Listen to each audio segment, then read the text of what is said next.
El viaje a Israel. La fecha de ir a Israel se estaba acercando, pero sentía mucha inquietud en mi mente y en mi corazón. Estaba acostumbrada a ir a lugares misioneros sola. Sé que dos son mejores que uno, pero no siempre era posible llevarme a alguien más a una misión. No siempre tenía la finanza para cubrir un pasaje extra. Yo le hablaba al Señor en oración y le decía: Señor, no quiero hacer este viaje sola. Yo sé que tu presencia está conmigo, pero siento que debo llevarme a alguien. Allá en Israel solo conozco al israelita, pero tú sabes que los demonios pueden poseerlo aún hasta manejando. Y allá, él sería mi chofer. Señor, acuérdate que él en su sano juicio no me haría nada, pero si los demonios lo usan podría hacerme mucho daño. Hasta este punto, mi fe se estaba debilitando otra vez. Le pedí al Señor que me provea para llevarme a Bethsaida y Dios lo hizo.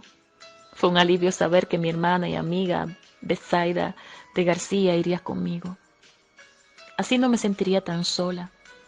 Cuidaría mi testimonio y tendría un testigo por si algo se presentaba. A pesar de mi inquietud, el Señor le dio un sueño a una alemana amiga mía. Y en el sueño, ella me veía que yo iba caminando al lado del Señor en Israel, pero que a una poca distancia detrás de nosotros iban caminando dos hombres fuertes, atados de mano, con la cabeza mirando hacia abajo, y caminaban detrás de nosotros como avergonzados. En ese sueño entendí que el Señor iba a estar conmigo en todo tiempo, que debía caminar en obediencia y que mientras obedeciera, esos demonios que iban detrás de nosotros no podían hacernos nada, o mejor dicho, hacerme nada. Pero si me descuidaba, entonces podían hacer que la que terminara avergonzada sea yo. Llamé a mi amiga Betsaida y hablé con ella. Le expliqué detalladamente el propósito de ese viaje. Ella se metió en ayuno y oración y nos preparamos para ir a esa gran misión, acompañada de la presencia del Señor y del Espíritu Santo. No le aconsejo a nadie que vaya a ninguna misión sin estar seguro que es el tiempo y la voluntad de Dios. Muchas veces fracasamos por adelantarnos al tiempo de Dios. El tiempo del Señor es perfecto. El Señor habló de esa misión, pero antes de enviarme y proveerme, me estuvo preparando para ir. Me dio instrucciones de lo que iba a hacer allá y de lo que Él haría. Me dijo que oraría por el israelita, poniendo mis manos sobre su cabeza, porque le libertaría, pero que después de ser libre, el israelita iba a caer nuevamente, que su vida dependería mucho de ayuno y oración, pero que si se descuidaba, esos espíritus iban a volver a atacarle y que su estado iba a ser peor.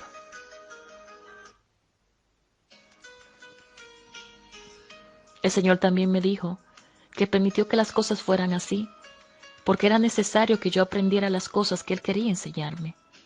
Me dijo: ya puede ir porque los demonios principales que estaban en el israelita ya habían salido, y que lo que quedaban eran muy pequeños, de rangos menores. La pregunta de 1.000.000 para mí era: Señor, si tú sabes que después de esa liberación Él volverá a caer y ser atormentado por esos demonios, ¿por qué me envía? Eso es pérdida de tiempo y de dinero, que lo necesito bastante, Señor. Tiempo después entendí que eran los métodos y medios que el Señor estaba usando para trabajar en mí misma, y que al final de toda esta historia terminaría con más madurez y aprendiendo cosas que desconocía y que era necesario aprender. Y también esta experiencia tan difícil, dolorosa e incomprensiva sería la prueba que me movería a otro nivel espiritual. Llegar a Israel fue una experiencia hermosa. Era un sueño que se hacía realidad. Conocí gente muy preciosa como los pastores de la iglesia, los mismos hermanos de la iglesia donde se congregaba el israelita. Llegando al aeropuerto también conocí a una pareja de matrimonio que eran los mejores amigos del israelita en Israel.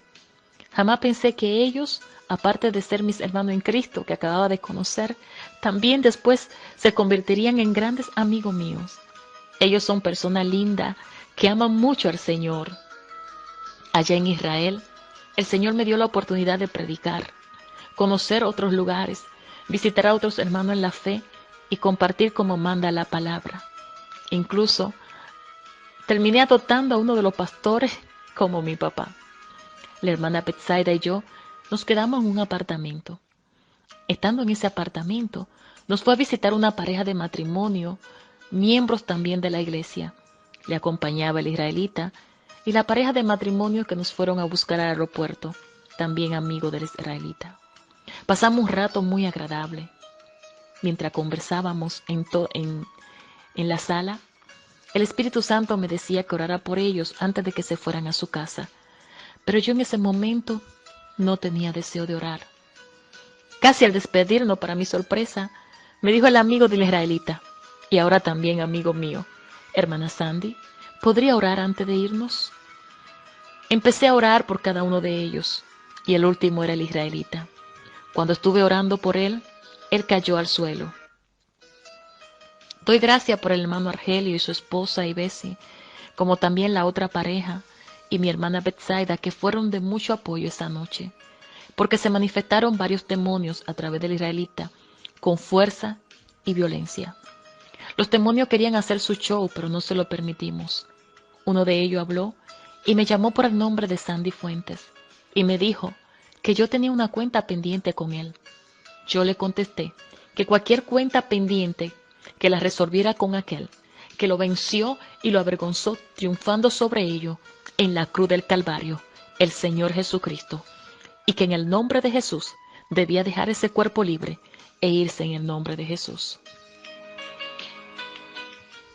Esa noche le dejaron libre, pero yo sentía por el Espíritu que libre completamente no estaba él.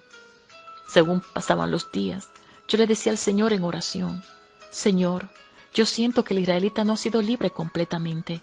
Puedo ver en su rostro como una sombra oscura. Le decía al Señor: aquí hay algo raro. La hermana Betsaida sentía y veía lo mismo.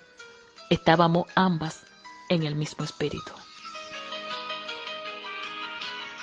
Faltaban muy pocos días para regresarnos a Alemania, pero yo sentía que mi trabajo estaba incompleto y oré al Señor diciéndole: Señor, cuando yo estaba en Alemania, tú me dijiste que me traía a este lugar por este hombre.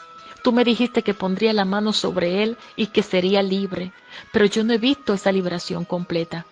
Hay algo en mi espíritu que me hace sentir que todavía no es libre.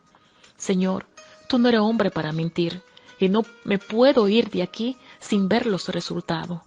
Padre, lo que hemos pasado es muy grande para irnos sin ver lo que tú me dijiste. Y si no pasa nada, entonces yo me equivoqué, porque tú no te equivocas. Día después de hacer esa oración, en la mañana, después de desayunar, nos encontrábamos juntos, la hermana Betsaida, la hija de mi amigo, el israelita, y el israelita, y claro, esta servidora. El israelita se sentó en la sala y estaba adorando al Señor. Hay cosas que solo están en la soberanía de Dios y que a su tiempo le entenderemos, porque este hombre oraba, cantaba, iba a la iglesia, pero por otro lado, por años, estaba siendo utilizado por el enemigo como un títere. Estando el israelita en la sala, yo me uní a su adoración y luego la hermana Betsaida también se unió. Esa mañana, cuando él estaba adorando, estaba de rodillas con sus dos brazos levantados al cielo.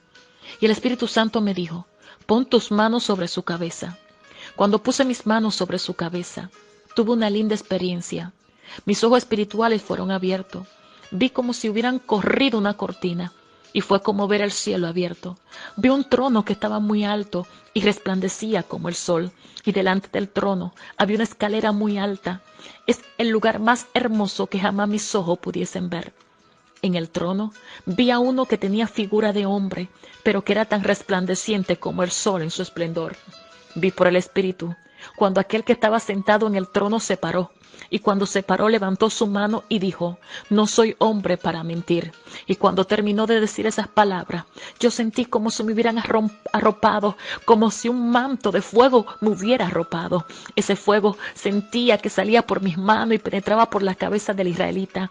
Enseguida, él fue lleno del Espíritu Santo, fue bautizado por el Espíritu Santo y comenzó a hablar en otras lenguas, comenzó a adorar, a danzar y a llorar como un niño.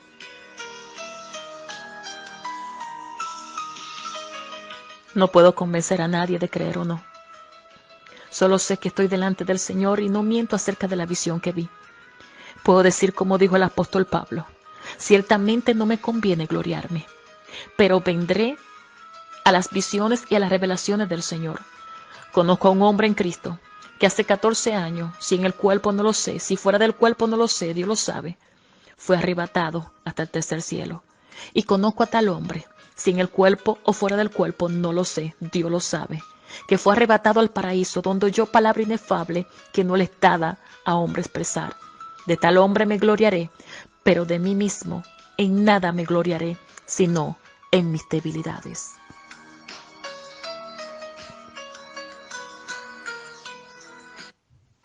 Mi amiga Betsaida es testigo de todas estas cosas. La visión como la vi, ella no la vio, pero sí fue testigo de la presencia del Espíritu Santo, cómo se sentía la presencia del Señor y del Espíritu Santo en ese lugar. Me vio clamar con gemido por él. Vio al israelita ser libre, ser bautizado con el Espíritu Santo.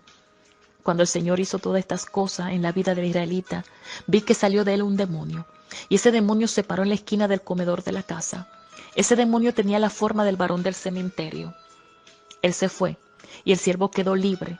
Su rostro le brillaba, su mirada era otra. Cuando Cristo llega y liberta, todas las cosas cambian. A eso vino el Hijo del Hombre, a libertar a los oprimidos. El profeta Isaías profetizó acerca del Señor en Isaías 61, diciendo: el Espíritu del Señor Omnipotente está sobre mí, por cuanto me ha ungido para anunciar buena nueva a los pobres. Me ha enviado a sanar los corazones heridos, a proclamar liberación a los cautivos y libertad a los prisioneros, a pregonar el año del favor del Señor y el día de la venganza de nuestro Dios, a consolar a todos los que están de duelo y a confortar a los dolientes de Sión. Me ha enviado a darle una corona en vez de ceniza, aceite de alegría en vez de luto, traje de fiesta en vez de espíritu y desaliento. Serán llamados roble de justicia, plantío del Señor, para mostrar su gloria. El Señor le advirtió que no podía descuidarse, porque esos demonios estarían al acecho y que no lo dejarían tranquilo. Debo decir que el israelita, a pesar de su defecto como lo tenemos todos, es un hombre que ama a Dios. Delante de mis ojos es alguien muy especial. Él es un ser humano increíble, es un hombre valiente, porque a pesar de todo lo que ha vivido en la vida, él sigue peleando, él sigue luchando. Él tiene mi respeto, mi admiración, mi cariño, y creo que siempre le recordaré para bien. Mi misión había terminado por ese momento. Debíamos regresar a Alemania. La despedida fue muy triste para mí. Despedirme de él era como si me estuviera despidiendo de un hijo que se iba lejos. Aparte de las guerras espirituales en Israel, también tuve refrigerio hermoso. Me gocé mucho, sí, gocé mucho en compartir con él, con Betsaida, con la hija del israelita, y mis hermanos Argelios y Betsy en Ascalón, y también allá en Jerusalén. Allá también cumplí años, me dieron una linda sorpresa, me compraron una rica torta, me hicieron regalo, me consintieron mucho. Por cierto, el israelita me regaló un ramo de flores hermoso. En verdad, fue un viaje maravilloso, que en otra ocasión repetiré si Dios quiere, pero no para ir a echar fuera demonio, no, sino para compartir con mi gente linda y visitar otros lugares donde caminó el Maestro. Doy gracias a Dios por ese viaje. Allí dejé una bella familia. Al regresar a Alemania, el israelita y yo nos mantuvimos en contacto por un tiempo. Estaba contenta que permanecía libre, libertad que duró solo algunas semanas. Hay cosas que nunca le entenderemos. Cuando el Señor Jesús liberta una vida, es libre, pero hay que mantener esa liberación. De ahí en adelante, muchas cosas dependen de uno mismo. Yo jamás pensé que algún día iba a testificar estas cosas, pero el Espíritu Santo me dijo: es necesario que compartas este testimonio, porque muchos desconocen la veracidad del mundo espiritual y muchos cristianos están recibiendo fuertes ataques espirituales. ataques sexuales por espíritus que lo visitan de noche y le paralizan en los sueños. Hombres que sueñan que mujeres están con ellos íntimamente. Mujeres soñando con hombres que tienen intimidad con ellas y sienten como si estuvieran de verdad en el acto de la relación íntima con esa persona. Yo recuerdo, cuando tenía la edad de 17 años, estaba experimentando fuertes ataques espirituales. Una madrugada fui despertada y sentí mi cuerpo muy pesado. Todo el ambiente olía a vela y empecé a escuchar unos pasos que se acercaban a mi cuarto. Mi corazón parecía que se iba a salir de mi pecho. De repente, sentí cuando alguien caminaba y se sentó en la cama y luego se acostó encima de mi cuerpo. Yo no podía moverme. Su cuerpo era muy pesado.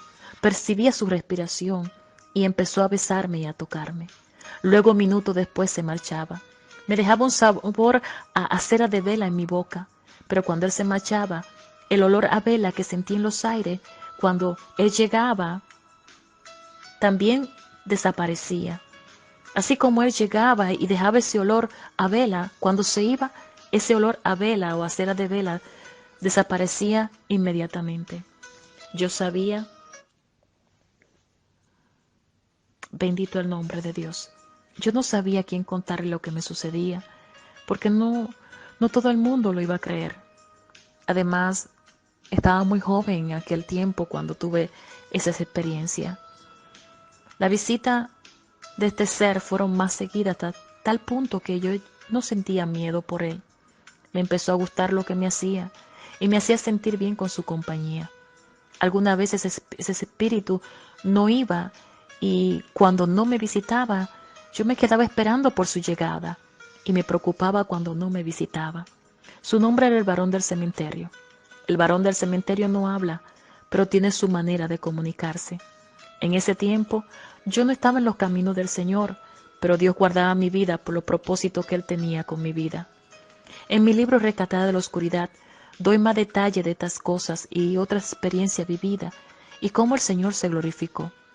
Al compartir mi testimonio, también he recibido muchísimas cartas y mensajes de hombres, mujeres, jóvenes, jovencitas que están experimentando la misma experiencia con visita nocturna por alguno de estos espíritus. Muchos de ellos sienten alivio saber que otros han pasado por la misma situación y que ellos no son los únicos que la están pasando.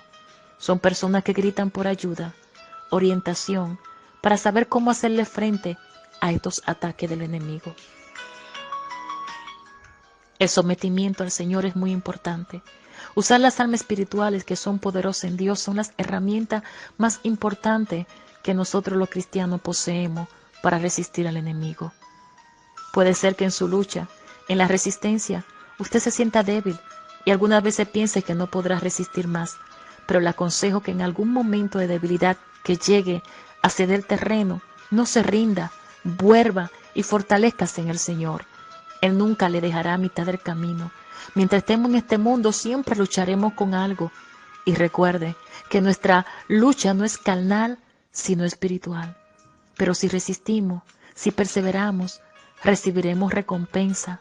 Y llegará el momento en que diremos como el apóstol Pablo cuando dijo en 2 de Timoteo, capítulo 4, versos 7 al 11, he peleado la buena batalla, he acabado la carrera, he guardado la fe.